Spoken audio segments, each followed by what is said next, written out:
I'm good. How are you? I'm doing well. It's so good to see you again. It's so good to see you too. I miss you. I miss you too. And I know that you probably miss our Logan family just as much as I do too.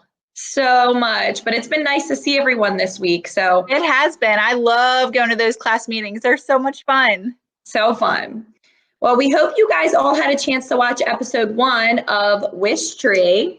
And we saw that there were quite a few views on it. So we're excited to post episode 2 for you.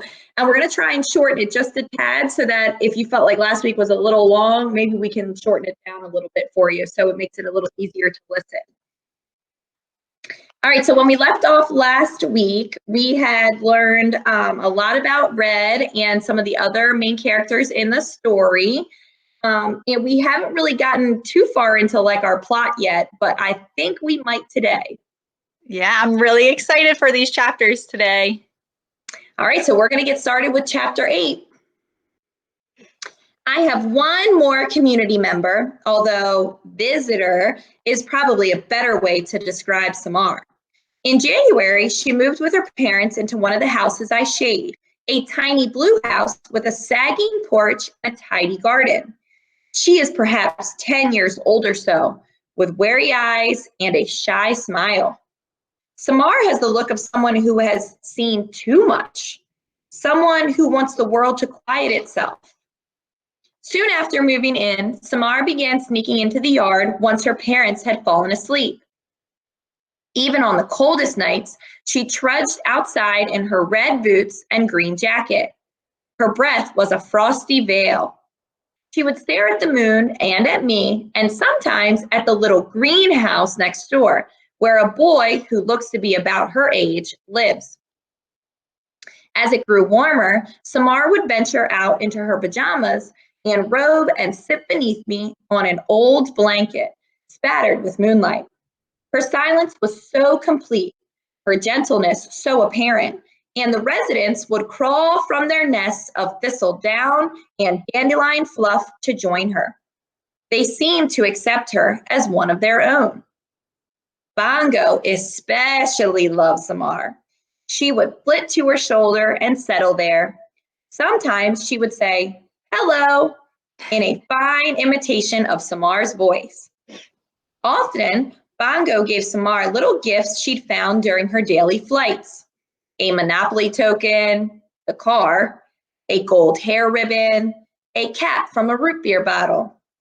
Bongo keeps a stash of odds and ends in one of my smaller hollows, which the possums kindly tolerate.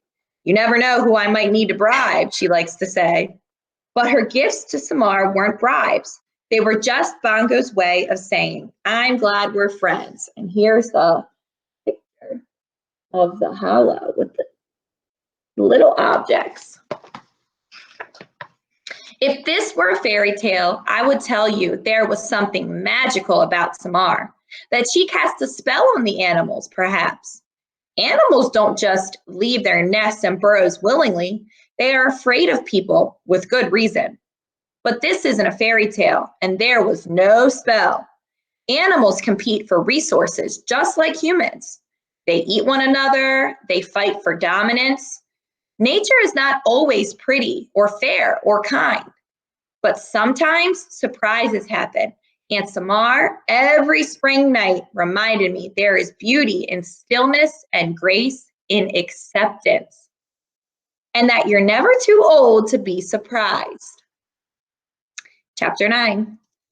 I was pleased to see Samar's family join the neighborhood. It had been a long while since we'd had any newcomers, but I knew that with time they would put down roots just like so many other families from so many other places. I know a thing or two about roots. One night, not long ago, Samar came out to visit. It was 2 a.m, late even for her. She had been crying. Her cheeks were damp. She leaned against me and her tears were like hot rain. In her hand was a small piece of cloth, pink with little dots. Something was written on it. A wish. The first wish I'd seen in months. I wasn't surprised she knew about the Wishtree tradition. I'm kind of a local celebrity. Samar reached up gently, Samar reached up, gently pulled down my lowest branch and tied the fabric in a loose knot. I wish, she whispered, for a friend. She glanced over at the greenhouse. Behind an upstairs curtain, a shadow moved.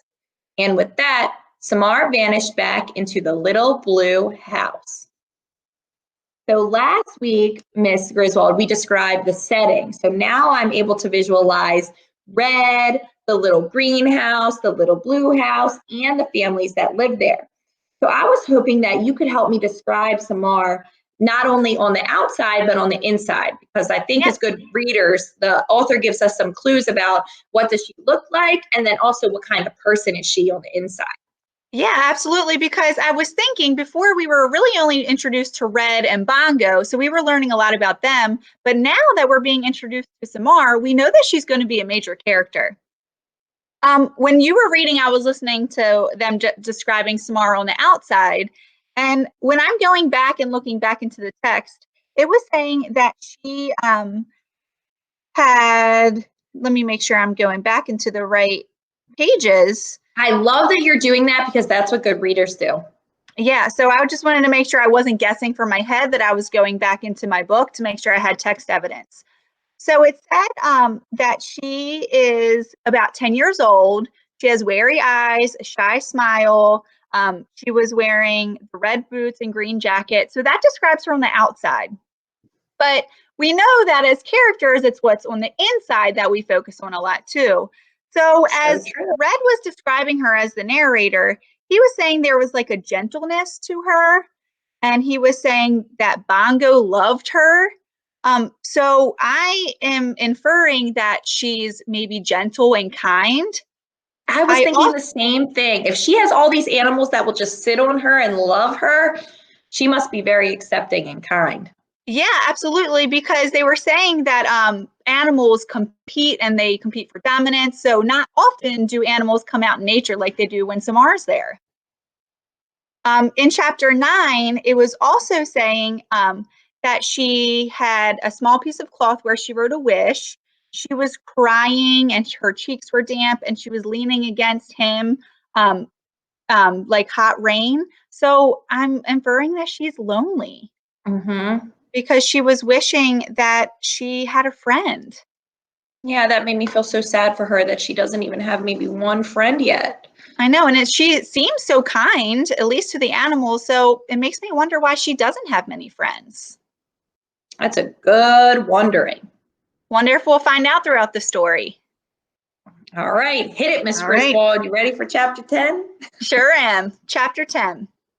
When you stand still for over 2 centuries while the world whirls past, things happen. Mostly, by far and away, good things have been my lot in life. My leaves have cooled picnickers and proposers. Beneath my boughs, vows have been made, hearts mended. Nappers have napped, dreamers have dreamed. I've watched ascents attempted, listened to stories spun, and the laughter, always and forever laughter. But sometimes things happen that aren't so good. When they occur, I've learned that there's not so much you can do except stand tall and reach deep. I have, for example, been hacked at, carved into, used for target practice. I have been underwatered, overpruned, fertilized and fussed over, ignored and neglected. I have been struck by lightning, battered by sleet. I have been threatened with axes, chainsaws, disease, and insects. I have tolerated the sharp claws of squirrels and the nagging pokes of woodpeckers. I have been climbed by cats and marked by dogs. Oh, no. I have my aches and pains like everyone. Last year, I had a mite infestation that drove me nuts. Leaf blister, sooty mold, oak wilt, leaf scorch. Been there, done that. Still, trees are luckier than people in one way. Only 1% of fully grown tree is actually alive at any one time. Most of me is made of wood cells that are no longer living. In many ways, that makes me tougher than you. So yes, I've seen a lot, and who knows, I may see much more. I could live to be 300, 500 even. It happens. Red oaks lead long lives, longer than our daintier friends black willows, persimmons, apples, and redbuds. And yet, a few days after Samar's tearful wish, something happened that made me wonder if I'd finally witnessed too much. Oh no, what could be worse than all of that? Ugh, poor Red, he's gone through a lot. Chapter 11. The morning was budding, and I was waiting for warmth. Down the street, a lanky boy was lingering near a stop sign. Head down, he was hunched over like a wind-blown weed. In his right hand was something shiny, a tool maybe, or a pen. He was smiling just a bit, as if he'd told himself a joke only he, perhaps, understood. All day long I see people lost in thought, talking to themselves, grinning, frowning. He was nothing out of the ordinary. I was in the midst of a conversation with Bongo, who had just pointed out to me that I was a year older, 216 rings old to be precise. Shoo! Another sprout day, I said. I still feel like a sapling. You don't look a day over 150, Bongo replied. Best looking tree on the block. What a good friend Bongo is. Seriously. I paused for comic effect, getting up there. Bongo, who was perched on my lowest branch, sighed. A crow's sigh is unmistakable, like a groan from a tiny, cranky old man. Tree humor, I explained, just in case Bongo had missed it, although of course she hadn't. Bongo misses nothing, because, I'm so tall. Really, Red? Bongo stretched, admiring her lustrous blue-black wings. That's the best you got from me this morning? Maybe you'd appreciate my joke more if you weren't so sensitive about your stature, I teased. Corvids don't give a flying tail feather about your height, Bongo said. Smarts, wiles, trickery, cunning, that's what counts in our neck of the woods. Corvids is a fancy name for birds, like crows, ravens, jays, and magpies. Bongo says she's too classy for a label as common as crow. A soft wind tickled my branches. Spring, that old rascal, was teasing us with the promise of warmer days. The truth is, I said, it doesn't matter what size you are, Bongo. We grow as we must grow, as our seeds decided long ago. Red, way too early in the morning for the wise old tree routine. Bongo gave me a gentle peck. Although, you're right, it doesn't matter how tall you are. In a fluttery blur, she sailed to a telephone pole far above my leafy canopy. Not when you can fly, pal. At almost the same moment, Samar and the boy who lived in the greenhouse, Stephen, stepped onto their porches. Both had backpacks. Both looked eager to greet the day. Their eyes met. Stephen nodded, just a flicker, and Samar nodded back. Not a hello exactly, just an acknowledgement. Stephen ran off toward the elementary school down the street, but Samar hesitated. Hello, she called softly. Right on cue, Bongo replied, hello, as she did every morning, sounding just like Samar. Bongo can also do a passable tuba, an impressive chihuahua, and a fine police siren. Samar looked up at Bongo, grinned, and headed toward school. With that, Bongo let loose a hoarse and gleeful call and set off to wait for children to arrive at school. She was a regular there. Everybody knew her. She enjoyed annoying the children, and they enjoyed letting her annoy them. Bongo especially liked to untie shoelaces. While the children were busy retying them, she would snatch treats from their lunch bags. Every now and then, she would even make a polite request. She would say, chip, please. No way. And you rock when it served her purposes. Watching Bongo soar, I considered, not for the first time, my rambling roots. What would it be like to fly, to burrow, to swim, to gallop? Delightful, no doubt, sheer joy. And yet, I wouldn't trade a single rootlet for any of it. It is a great gift indeed to love who you are. Oh, I love that message. I do too. Red is pretty wise. Yes. Miss Stratmeyer, I was wondering, there was somebody else in this chapter who Samar met. Do you know who she met? Or I do, and I was wondering this whole time, like who it was going to be in the little greenhouse. But it says on page 40 that their eyes meet. So she finally makes eye contact with Steven, the little boy in the neighborhood, and even though he just nodded and she nodded back and whispered kind of in a low voice a hello, to me, if I'm making a prediction, I feel like they might become friends. I would think so, because if the author is giving us like these little clues, he's got to be important at some point in the story. That's what I was thinking too. And we know she's got that shy smile, so maybe she's shy. I don't know. I'm just kind of thinking out loud. I'm curious too what silly old Bongo is going to have to do with all this. I know he's always up to something, so I'm sure he'll have to come into play at some point. All right, let's see, chapter 12.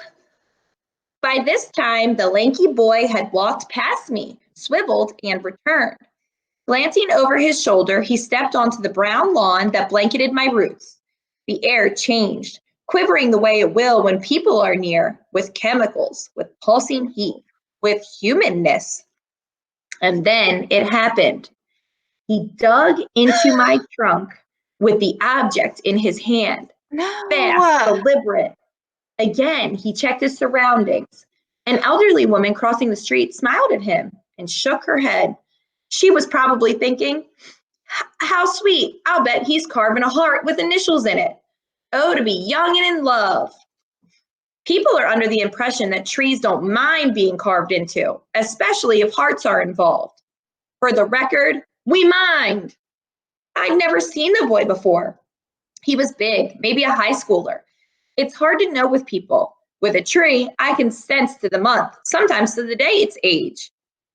I couldn't tell what he was carving, of course, but I could tell from the determined way he moved that it was meant to hurt. Oh, no. Not me.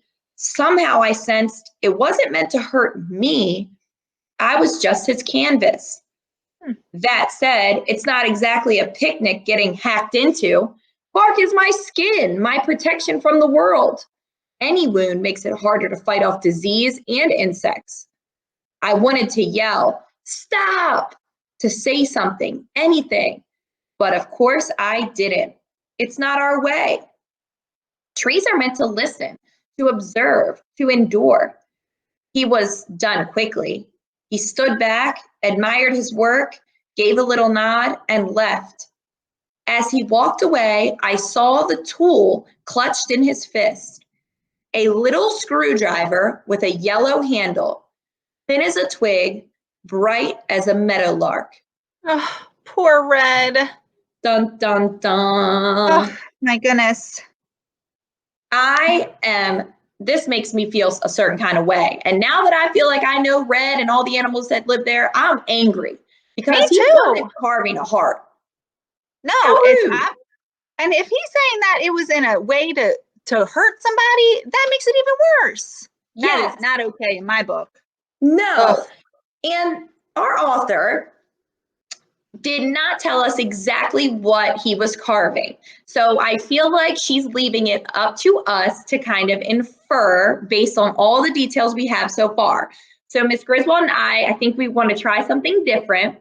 We're going to ask you the question on here, but then right underneath of the video this week, there's going to be a little discussion box for you to kind of post what you think.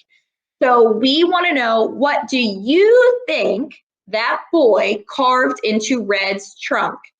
And why do you think that? So like if, we know it's not a heart, so I'll use that as an example. If I thought it was a heart, why would I think that it was a heart? Okay, so if you're gonna say carved a picture or a word, we wanna know why you think that. Okay, so when you are done watching today, make sure you go and put a little note to us about what you think this character is carving, and we can't wait to read everything. And you know what I was thinking? If you need help to go back and listen for some details, feel free to play the video again, right? Exactly. And we'll have them labeled by chapter. So if you know where something came in a chapter, go ahead and rewind back to where you need. Perfect. All right, Miss Griswold, can I get an air high five? Of course. One more time. 1, 2, 3. We'll have to get better at that, but yeah, we will. We'll work on it. We will see you guys in episode 3. Can't wait to see what happens.